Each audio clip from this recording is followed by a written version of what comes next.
Hey guys, working on the Fuso again. Be taking the whole center of the rear diff out. I got the pinion knuckle out already. Then I just took like the retaining ring off with those 6 bolts there. There it is there. With the seal that I thought was gone, but I think that seal is actually really good. It's these bearings are gone. You can see right here that this is all scored up. So the next step in this job is to take the axles out a bit so that they come out of that center diff, and then we can take the center diff out this way. So we're going to need our 14 millimeter. How do you get a tire off? Well, to get these out, see, I don't think, no, it's not going to want to slide, but it also has these tapped holes right here. What's that mean? There's threads in here, Okay. and you put a bolt in and it helps pull this off. Here you go. Yeah, I see a lot of crap.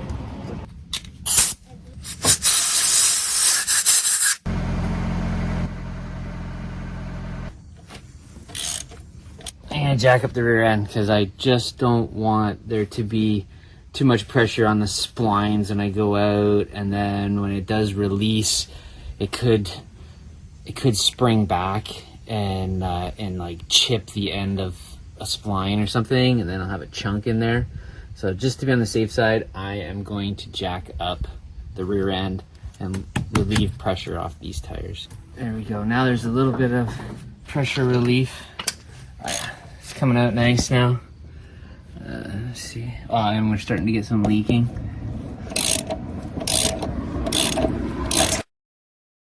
There, we saw that axle drop a little tiny bit. That's what we wanted to see. And then pull that out right there. So that just dropped out of the rear end, but I'll probably pull it out to here. Inspect these seals. We're gonna have to clean this up a little bit of dirt. But other than that, that seal looks really good. Time to do the other side.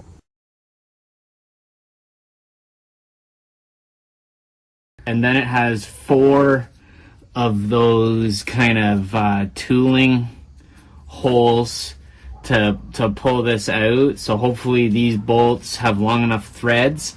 Because in this part here, when you pull this part here off, and using these bolts, there just wasn't enough, I don't know if you can see that, there wasn't enough thread.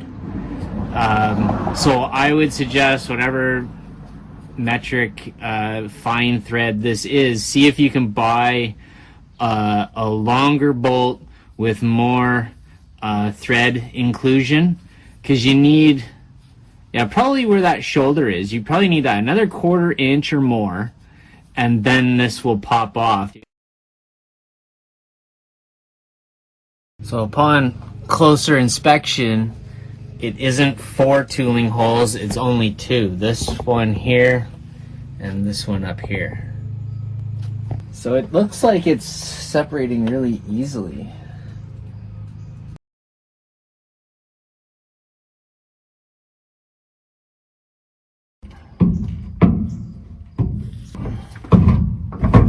Oh, there we go. There it is.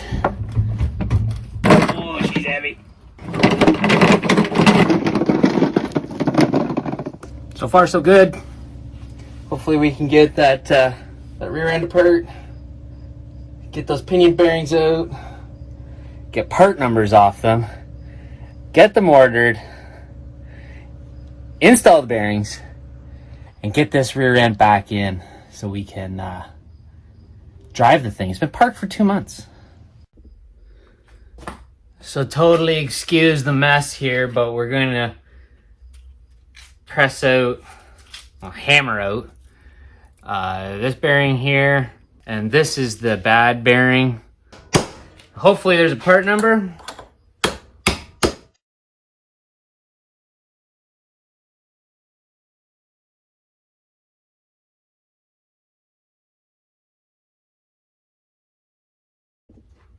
Good, there's part number right there. So So now we're gonna get the pinion out and the rest of that bearing there that goes with that race. Oh shit. There's the back of the pinion shaft. We have to get that off, and I'm fairly certain we might as well change that bearing too. All right, it's been a couple weeks. That's the new rear seal. The pinion shaft, it's got 3 bearings. One way in there, one in the middle, one at the front. That's the end little one. That's the big main bearing, and then the one in the middle.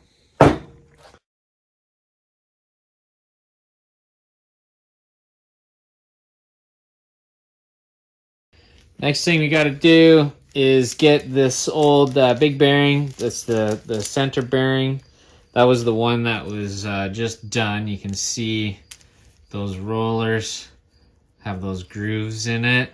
But we're going to get a punch and we'll go in between the gears all the way around and we'll just tap that off. That was on there really good.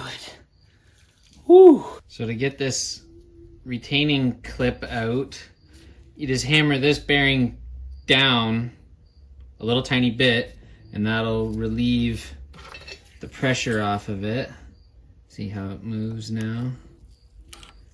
And then we'll be able to get a screwdriver or a pick that out.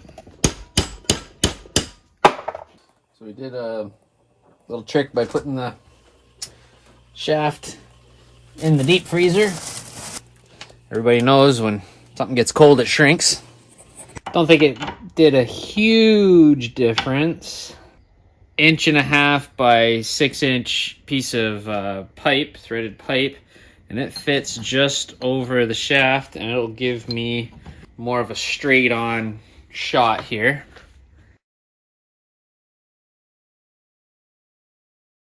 There's a little seal or clip that keeps the rollers in. That goes down. Tap that in and then the clip goes in. So then when you line it up, make sure that these oil journals line up. To align this up, you kind of just have to do it by eye to make sure that all the bolt holes are lined up. And then start tapping it into place.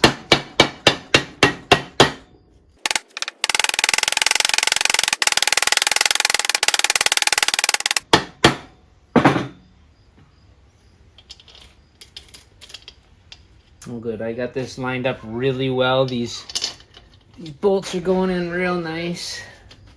Now you can get your ratchet.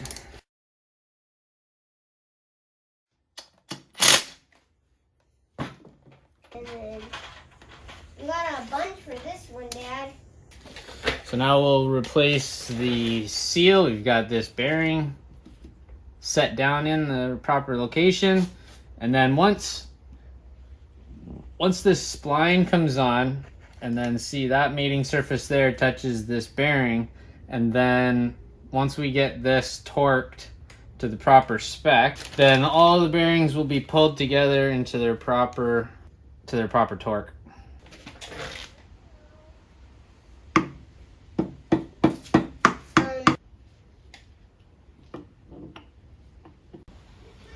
So to put the ring gear back in. Oh, that's heavy. Yep. Oh, mama. So it's definitely my recommendation if you have the means, probably pay to have this job done.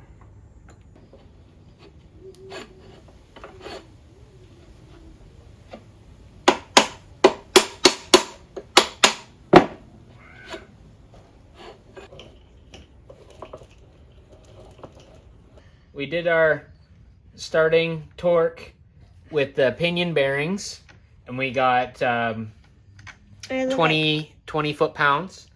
And then when we did the side bearings, then we tightened up these rings, to get our side preload on our two main bearings here, and we have to divide by the ratio, which is like 4 1/4, and we need to hit another 20 pounds of starting rotation torque on here. But because of the gear reduction, I calculated out I just want to see an extra 5 pounds on the front, and we did. And then now we are going to check. Let me know when it says 0. Almost there. Oh, past 0. Oh, okay, there you go, like this. Right there? Pretty close. Yeah, pretty good.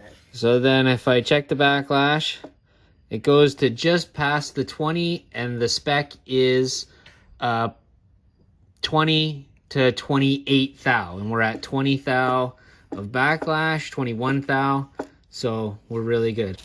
So I think it's all together now. Just got to put Loctite on this keeper. Hold this part. Now go the other way. Yeah, there you go. Okay, now you don't have to hold here no more. Make sure it's on the bolt square. No, it's not on.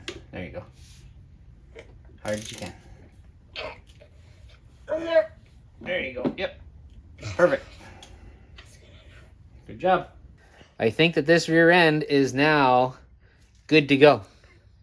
So we can drive it Not yet. now? I can see your hair. Oh my god, there's a bee! It's okay. Back. Almost in, Dad. That's good. You just need to turn it a little bit, okay? Yeah. Okay. I'm on the other side. Okay. Ow. Watch your head. You okay? No, I'm not. You hurt yourself? Okay, push stop if you want. Why do you want the glue there? It's so it won't leak. We don't want it to leak oil. I think you should rotate it. Oh yeah, because the screws are not in normal place. That's right. Good job.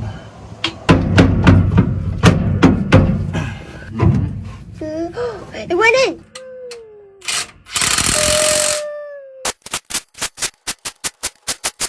Okay. Can you see it? So we're gonna jack up the rear end so that we can lift the tires off the ground, so that we can rotate them, so that we can line up the axles. We're gonna put these in. This needs to be right there. So we lined up the dowels. Always start the bolts by hand, so you don't cross thread. Then we'll go back and torque those up later. So it's 100 foot-pounds of torque on the hub bolts, 90 for the 4 bolts on the diff, and then it's 80 for the nuts. Kind of do a crisscross pattern, and she'll be installed. Next, I gotta order a new drive shaft, and I need a new brake master cylinder. Ordered one and it was the wrong one. I had to bite the bullet and buy the expensive one. This one's a little aluminum one, and it seems to be only for the 4x4. So yeah, gotta buy that. It's like $500, $700 for the stupid axle, $400 for those bearings we just did. Lots of fun.